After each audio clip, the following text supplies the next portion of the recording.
So you like made a decision to shoot it hard. Yeah. When my last touch, I'm like, what am I going to do? What am I going to do? And I'm like, okay, just shoot it hard.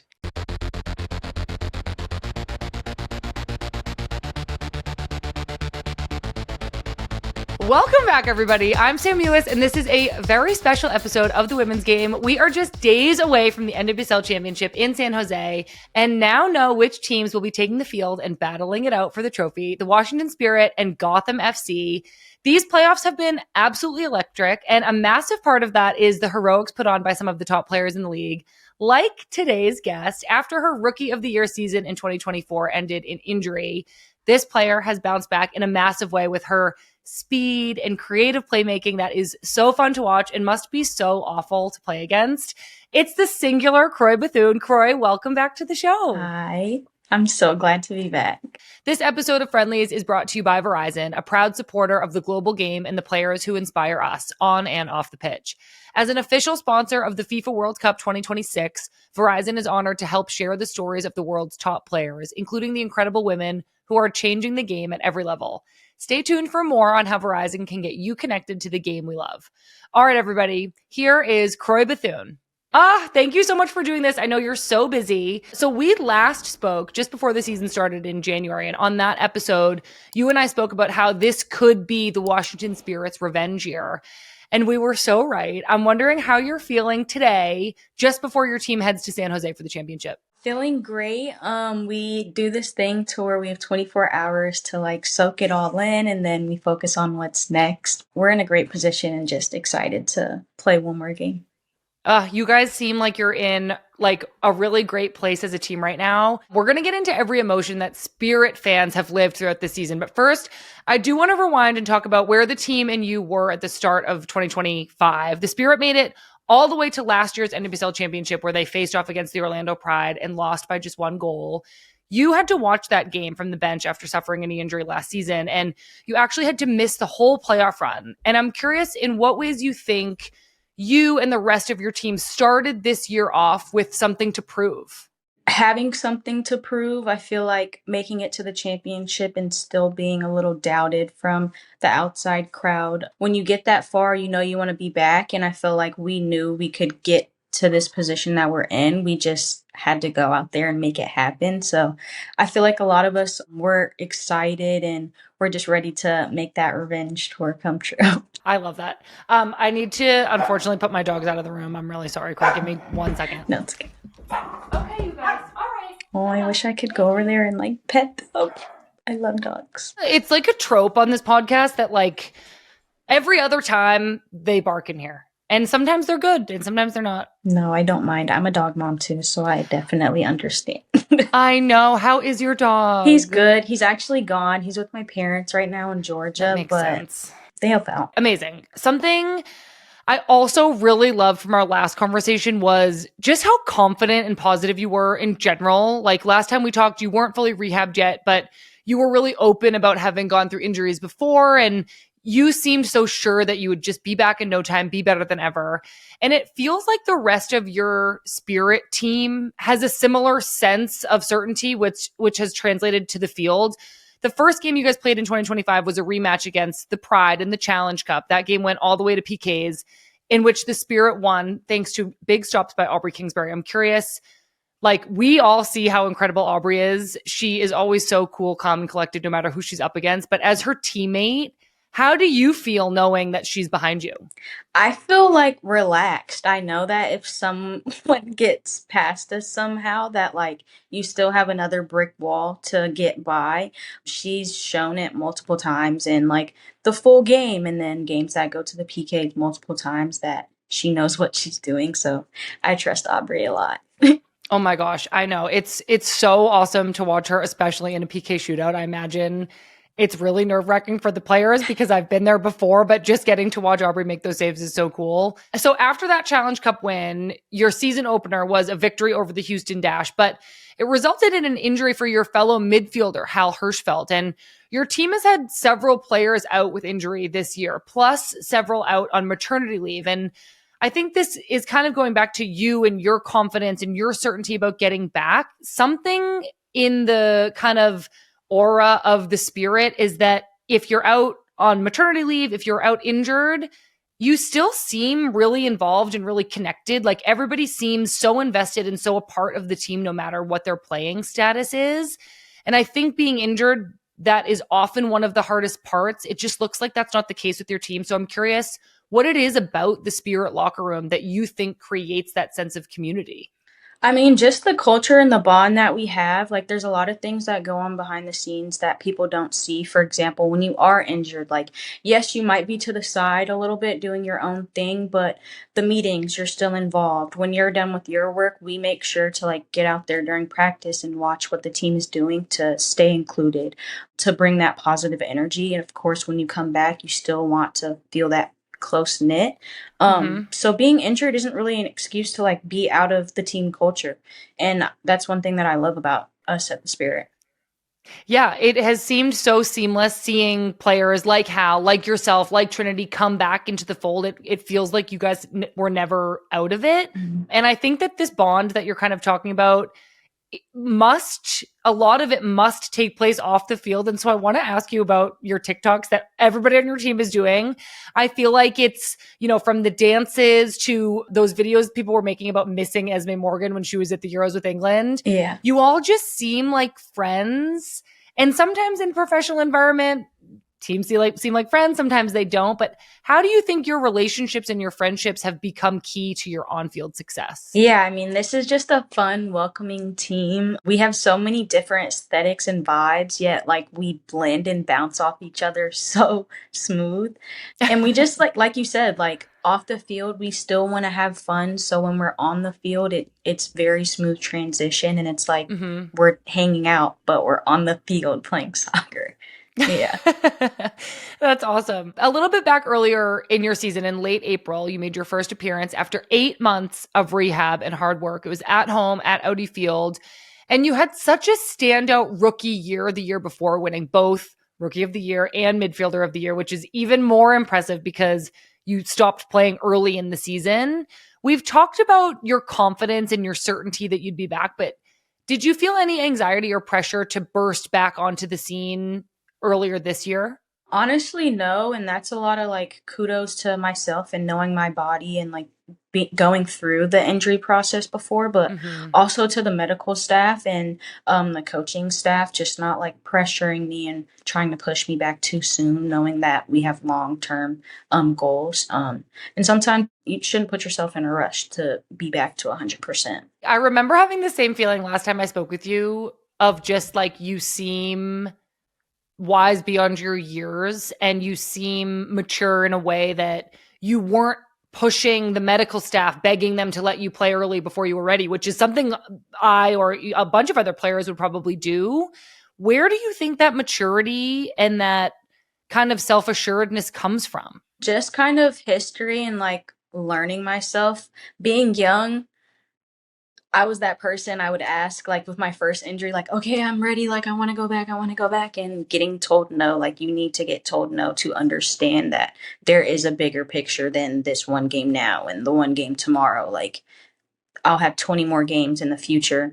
But if you're not 110% in that moment, you're risking yourself and you're risking the love of the game and the job that you have for one little moment instead of your future. It's almost like an ability to not be short-sighted. It's Right. like, which again is so mature and wise. And I'm just so like obsessed that you seem to have that at such a young age. Thank you. So we're moving on into the spring. You're back playing and it feels like the Spirit are now putting a lot of their pieces back together, trying to figure out the best lineups. You're back in the mix. Hal is eventually back in the mix. Narumi Miura, Gift Monday. There were some new players on your team and there was so much promise, but especially at the beginning of the season, the scorelines weren't always reflecting the potential of your roster.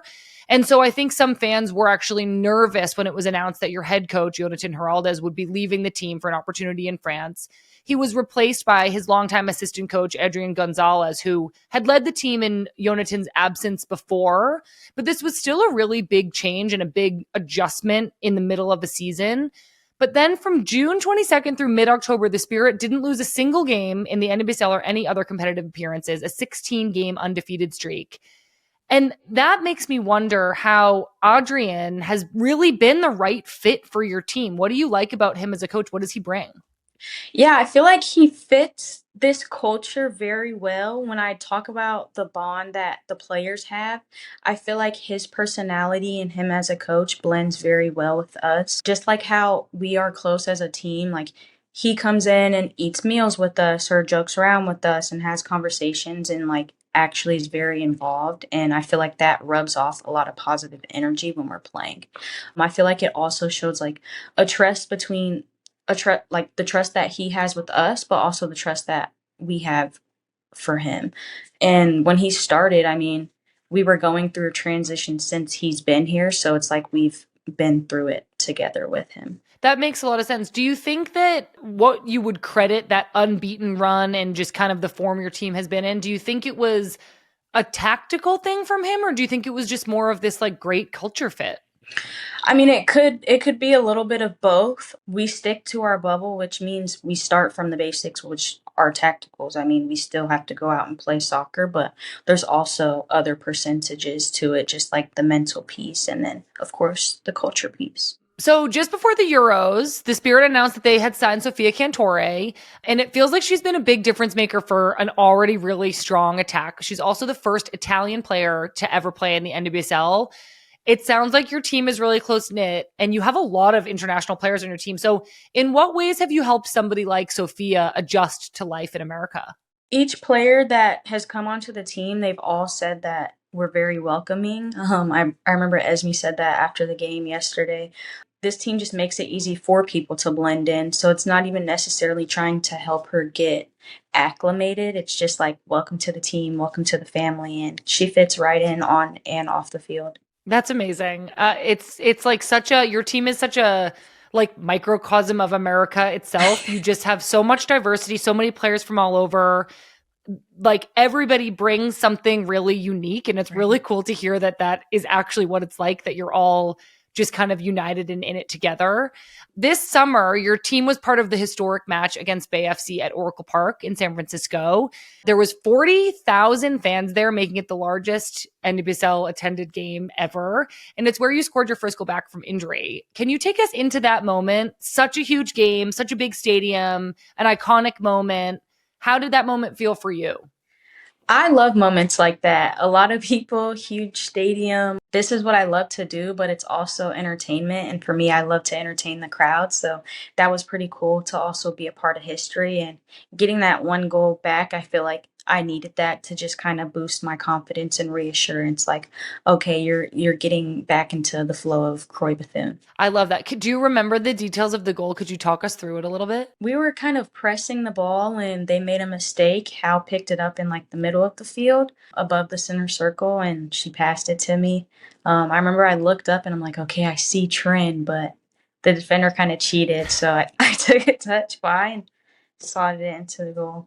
And then the feeling, I mean, the crowd was, I guess, an away crowd. So was it loud? Still loud because there were a lot of Spirit fans there as well. Like you could see a lot of neon yellow in the crowd. And I mean, Spirit fans travel, but they also live in different states. So the love was kind of spread throughout every team. Okay, well, this is perfect because I want to talk about Spirit fans and attendance. Something I keep thinking about while watching the Spirit this season, and especially during playoffs, is what an amazing fan base you have at home in DC. The chants, even over the broadcast, are so loud. You can hear exactly what they're saying. I love seeing you and your teammates just jump up into the supporter section and celebrate directly with the fans. Talk to me about the home advantage that Rowdy Audi is and the way your fans make your team feel. As much as we say we love our Spirit fans, like it's so real.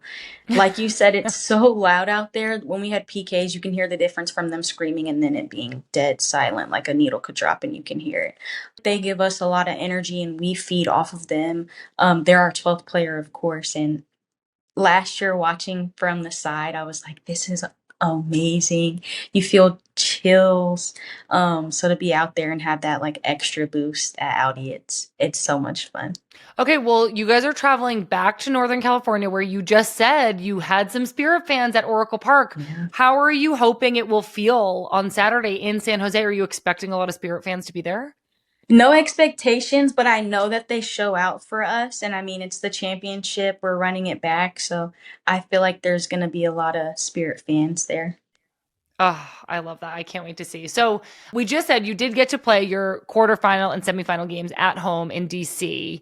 And not too long before the playoffs, the Spirit seemingly suffered a blow when your teammate Trinity Rodman had to take some time away due to an injury. Luckily, she came back in the semifinal. But Trinity is one of your top goal scorers, as is Ashley Hatch, who has also stepped away from the team on maternity leave.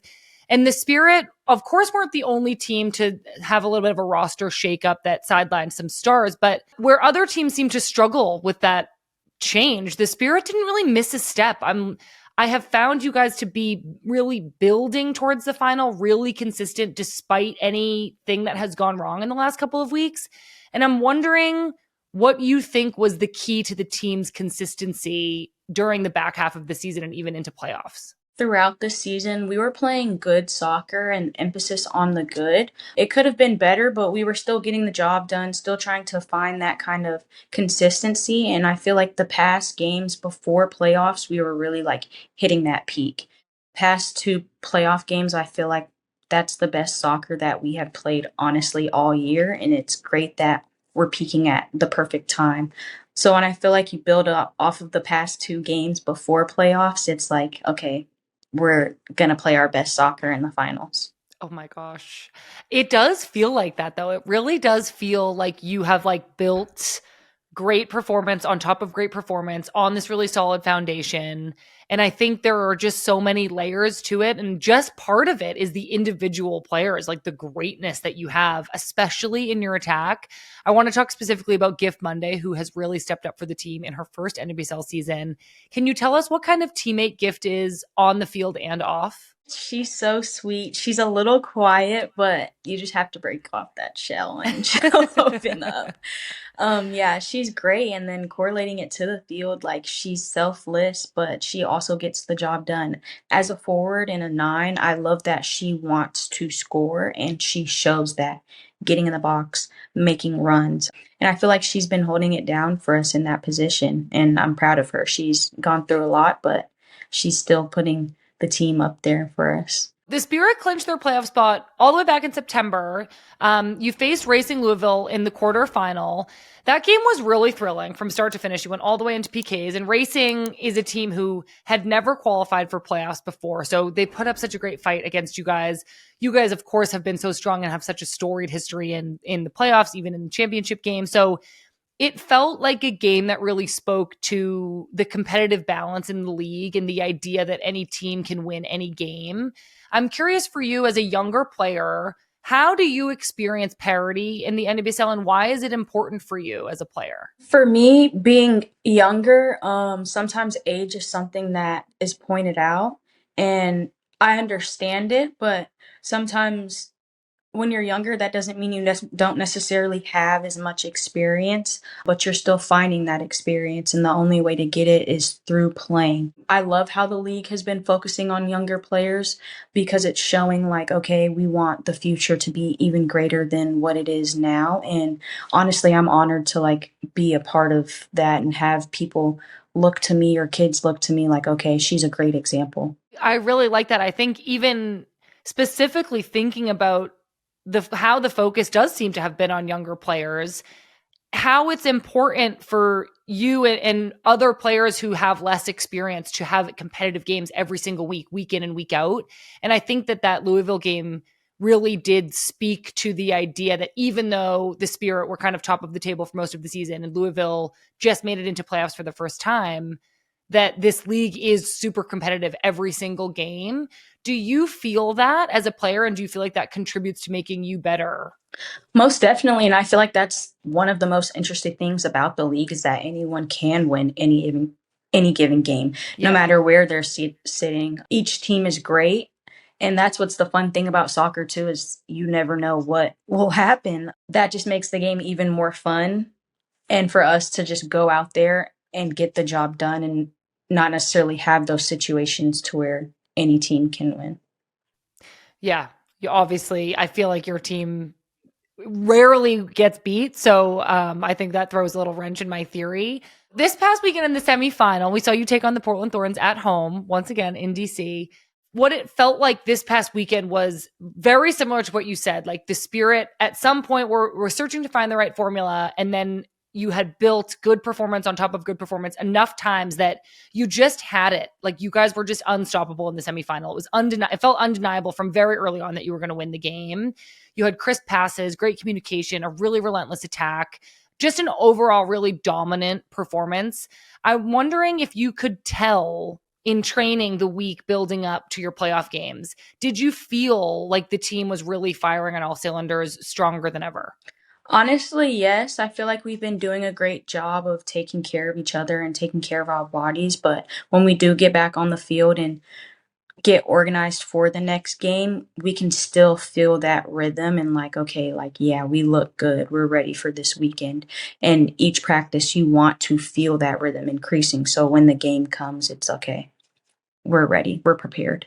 I think there's a really great team feeling in training sometimes where you just know the team is going to Yeah. play good the next day. And I don't even want to talk about what it feels like when it doesn't feel like that. But I love that you can sense that from your teammates and that trainings feel just really crisp and sharp and you just have that good energy going. So in this game, Croix, you scored the final goal. You really secured the win. You put pressure on Portland's back line and ran onto a misplayed back pass. You intercepted it, beat the goalkeeper. And I saw you like check for the defender a couple times before you buried the ball into the back of the net. What was going through your mind on this play when you realized that you could intercept that back pass? Honestly, just reading the play from the beginning and after seeing how much space and how far the keeper was out, I'm like, okay, like check behind your shoulder, make sure nobody's coming. And then I don't know, burying it in the back of the net was just kind of that confirmation and all that energy of like, we did this and like kind of leading into the next game. So you like made a decision to shoot it hard. Yeah. When my last touch, I'm like, what am I going to do? What am I going to do? And I'm like, okay, just shoot it hard. I love that. Showed such confidence. I loved it. And Croy, that was your first playoff goal. After the game, you leapt up into the stands, you waved the supporters flag, and you looked so thrilled. I've also seen you running around with the big camera, capturing images of Rowdy Outy and your teammates. And I just think I want to know, like, comparing these huge moments of joy to last year when you were unfortunately injured and watching from the bench, how does it feel to reap the rewards of your rehab, of your hard work, and just celebrate yourself and your teammates freely? It feels great. I can't stop smiling. I'm like honestly so proud of myself and proud of the team because we've been through a lot to like be here.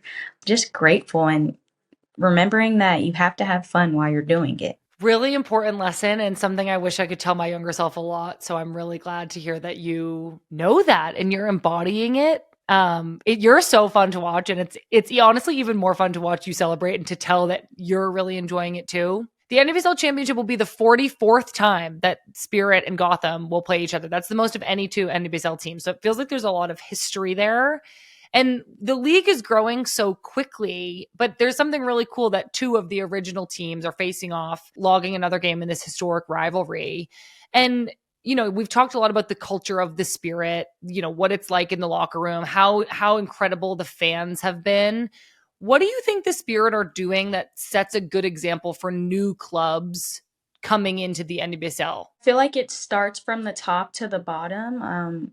If you build a great foundation and continue to be consistent with that, sky's the limit. They've done a great job like investing in who they want to be on this team and the staff and just trying to get it right in for a couple of years and consistency, honestly. And I feel like a lot of that hard work behind the scenes is shown on the field and throughout the business. Because like you said, that's the 44th game that we're playing in. It's in the championship, so that says a lot. With the Spirit having so much history, there are some veterans on your team like Casey Kruger, Aubrey Kingsbury, Andy Sullivan, Ashley Hatch. How do players like that preserve the history and the traditions of the Spirit and make sure that that kind of core identity of the team gets carried on?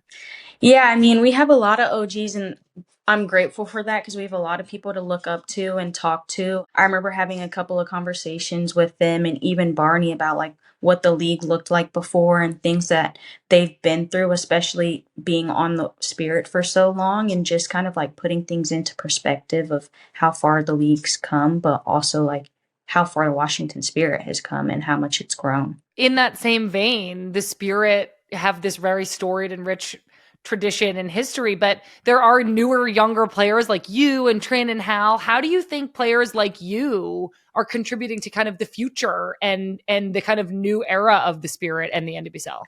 Yeah, I mean, for me, people and kids look up to us, but like I've learned so much about the league that I didn't necessarily know before, and having that knowledge and wanting to like expand that to kids or just things that I've learned about throughout my process and wanting to teach them that, for example, not everyone's journey is smooth or besides soccer, like who are you as a person and what do you want to do? So being a young one, but having that knowledge at such a young age, new kids or new people that come in, being able to explain that to them. I love that. Something that's going to make this final extra exciting is that you will be facing off against a lot of players who have been your U.S. Women's National Team teammates as well. Lily Reel, Emily Sonnet, Jaden Shaw, Rose Lavelle. How do you think that familiarity between so many of you is going to add to the intensity and the fun of this match? Yeah, I mean that's a lot of top talent. We've trained with each other, but we've played against each other, so it can be interesting. We might have a little insight or not necessarily know what we'll do in the game, but that just makes it a lot more fun. While we've talked about the Spirit having this really steady rise to what hopefully will be an incredible performance on Saturday, I think Gotham have been a little inconsistent, and I'm curious what you're expecting and what you think the Spirit needs to do to win. Great question. You can't go into something with expectations because you can be let down or have the complete opposite thought of what will actually happen. Of course, doing film, seeing any patterns in the past couple of games, but really focusing on us and our plan because the better that we're prepared, the better we'll do in the game. Definitely. Okay, last question for you, Croix. In so many ways, your journey to this championship feels like a win unto itself. You have brought so much excitement to your team these past 2 seasons and to the league as a whole. You're really making such a huge difference. In what ways do you feel you've grown individually over the past year, and how do you think that will help you on Saturday?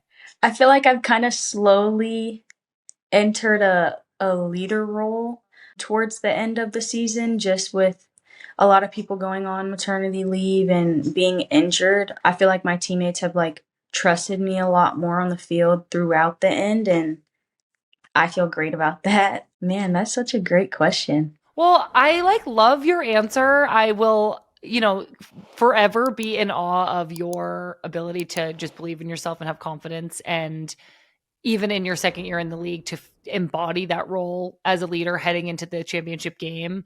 I know you have such a bright future. I love watching you play, and it's always so fun to get to chat. So thank you so much for doing this, and good luck on Saturday in San Jose. I'll see you there. Thanks, Sam. Always great talking to you. Thank you so much, Croix. Thank you all so much for listening. I loved chatting with Croix this week. And again, her confidence, her self-belief, and just her ability to overcome obstacles and get right back on track is so amazing to me. And I'm really excited to watch her play in the final this weekend. Before we let you go, we've got our linked up voicemail of the week presented by Verizon. Each week, we want to hear from you. So call and leave us a voicemail at 855-611-4050. And you could be featured on the next episode of Friendlies. Here's our caller this week. Hi, my name's Hannah. I live in Dallas, Texas, but I spent the past few years in Seattle, so go Rain. My question is, who do you think is the true winner of the NWSL season? Is it the Shield winner? Is it the winner of the playoffs? Is it both in a way? I feel like people usually feel whoever wins the playoffs is more so the winner. But, I mean, I feel like the Shield, is a little bit harder. I love y'all. Love the podcast. Bye.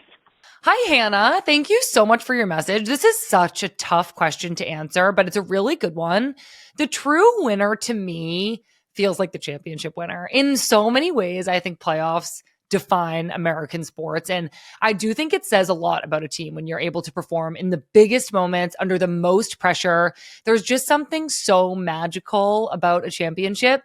But I will say the Shield is an accomplishment that not all teams can pull off. It shows something different, a consistency and like a balance that's difficult in its own way. But to answer the question, if I had a Shield and a championship to choose from in front of me on a table, I would choose the championship every single time. Hannah, such a great question. Thank you so much for calling in. That was our linked up voicemail of the week presented by Verizon. If you want to join us for this segment, call away. Give me a call, 855-611-4050. Just leave a message, ask me a question, and then you could be the next featured listener. Thanks to our friends at Verizon. We obviously have so much coming up this week and weekend with the NWSL Championship, including our live show on Thursday in San Jose. But we will be back next week almost as normal. We've got Teaming Up on Monday, Good Vibes on Tuesday, and then a Friendlies episode with Avery Patterson is going to come out on Wednesday. Since next Thursday is already Thanksgiving. Oh my goodness, everybody. Time is flying by. Thank you all so much for listening. If you haven't already, make sure you're subscribed to this YouTube channel or podcast feed. You can also follow along with us across all social media and check out our newsletter, which gets delivered to your inbox every Tuesday with all the news that you need to know. Thank you all so much for being here, and we'll see you soon.